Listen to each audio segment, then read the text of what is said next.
Madalas na pag-ihi, huwag ipagwalang bahala ang mga babalang palatandaan na ito. Karamihan sa mga tao ay umiihi ng 6 tandang bawas 8 beses sa isang araw. Kung madalas kang tumatakbo sa banyo ng higit sa 8 beses sa isang araw, maaaring marami kang naihi. Ang madalas na pag-ihi ay maaaring senyales na may nangyayari sa iyong katawan na nangangailangan ng atensyon. Kung madalas kang umihi at napapansin mong bigla itong nangyayari, maaaring mayroon kang impeksyon sa daanan ng ihi. Ang iyong pantog o mga bato ay maaaring maimpeksyon ng bakterya na nagdudulot ng pamamaga at pangangati ng iyong pantog. Maaari itong magdulot sa pakiramdam na kailangan mong pumunta sa banyo 24 paghahati 7 kahit na wala namang gaanong laman ang iyong sistema. Kung mayroon kang diabetes, maaaring mapansin mong madalas kang pumupunta sa banyo kumpara sa mga taong walang diabetes. Parehong ang type 1 at type 2 diabetes ay nagpapataas ng iyong asukal sa dugo. Sinusubukan ng iyong mga bato na i-filter ito pero hindi nila palaging kayang makasabay. Kaya ang asukal ay nauwi sa iyong ihi.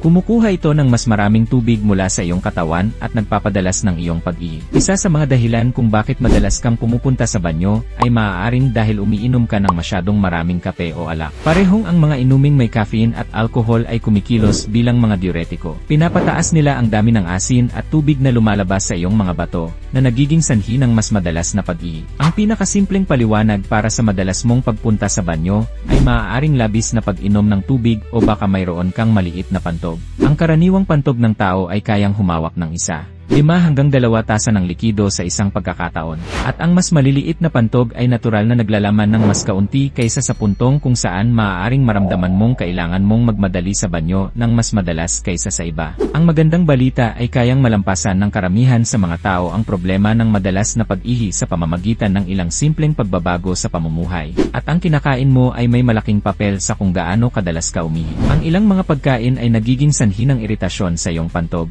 na nagpapalala sa pangangailangan na umihi. Ang pag-iwas sa mga bagay tulad ng caffeine, artipisyal na pampatamis, alak, at maanghang na pagkain ay makakatulong sa iyo na pamahalaan ang madalas na pag-ihi.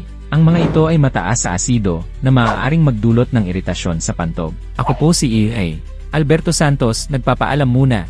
Huwag kalimutang i-like, i-share, at i-follow ako para sa mas marami pang kaalaman sa kalusugan.